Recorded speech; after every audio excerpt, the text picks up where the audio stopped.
E Deus estava entristecido. E agora Deus então, Ele envia 2 anjos para tirar Ló. Através da oração de Abraão, através da intercessão de Abraão, Deus agora envia 2 anjos para tirar Ló, que era sobrinho de Abraão, da cidade de Sodoma. E a Bíblia diz, meus irmãos, que aqueles 2 anjos chegam e a promiscuidade, a situação de Sodoma era tão terrível, que quando aquele povo viu aqueles 2 anjos, eles quiseram usar aqueles anjos, prostituir com aqueles anjos, de tal forma que a Bíblia diz que os anjos feriram aqueles homens de cegueira. Toda Sodoma, então, naquele momento, os anjos, então, tiraram Ló da cidade. E disseram para ele: sai rapidamente. Era uma situação de emergência.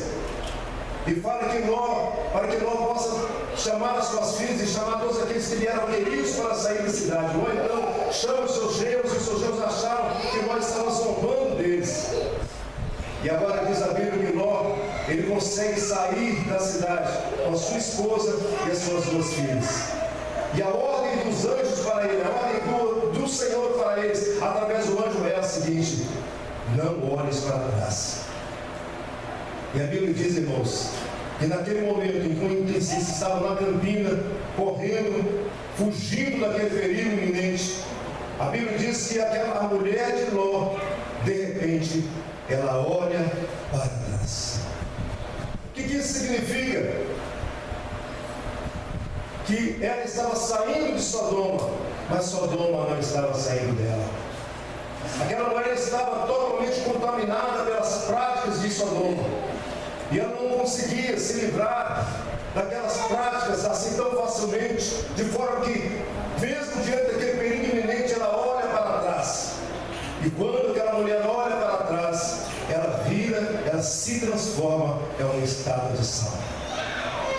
Irmãos amados, é muito triste quando alguém se deixa contaminar pelo mundo.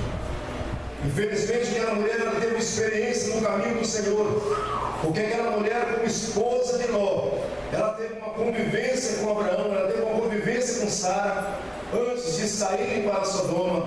Mas aquela mulher não extraiu o que havia de bom do pai da fé, ela não extraiu o que havia de bom em Sara. Mas quando ela chega em Sodoma, ela extrai tudo que há de ruim, de tal forma que, mesmo diante de um perigo iminente, ela não consegue deixar de se lembrar de Sodoma. Ela estava totalmente contaminada, e ela olha para trás e se transforma em estátua de sal. Me faz lembrar o povo de Israel, que mesmo diante de todo o sofrimento do Egito, agora Deus envia Moisés, tira o povo de Israel do Egito. Mas durante toda aquela peregrinação no deserto, o povo de Israel havia saído do Egito, mas o Egito não havia saído deles. Havia saído do Egito, mas eles sentiam saudade do Egito, e não era de filé, não era de picanha, não. Eles sentiam saudades até das cebolas do Egito. Tal era o estado do povo de Israel. Meus irmãos, nós precisamos tomar cuidado, porque nós somos peregrinos da terra. Este mundo não tem nada que nos pertence. Nós estamos aqui de passagem. A Bíblia diz que a nossa cidade está nos céus, e nós estamos caminhando para lá. Não podemos permitir que nada nos apegue, nada venha nos reter, nada venha fazer com que nós nos apeguemos de tal forma que nós venhamos olhar para trás. A segunda coisa que eu aprendo com a mulher de Ló, que ela se apegou ao passado pecaminoso. Na vida material, muitas vezes nós nos orientamos quando nós estamos dirigindo o veículo. Algumas poucas vezes nós orientamos pelo retrovisor pequeno, nós olhamos para o retrovisor apenas de relance para nos orientar. Mas o para-brisa é infinitamente maior, porque é pelo para-brisa que nós olhamos para frente. No entanto, na vida espiritual, nós precisamos quebrar o retrovisor. Na vida espiritual, não há lugar para olharmos para trás. Na vida espiritual, nós temos que olhar para frente.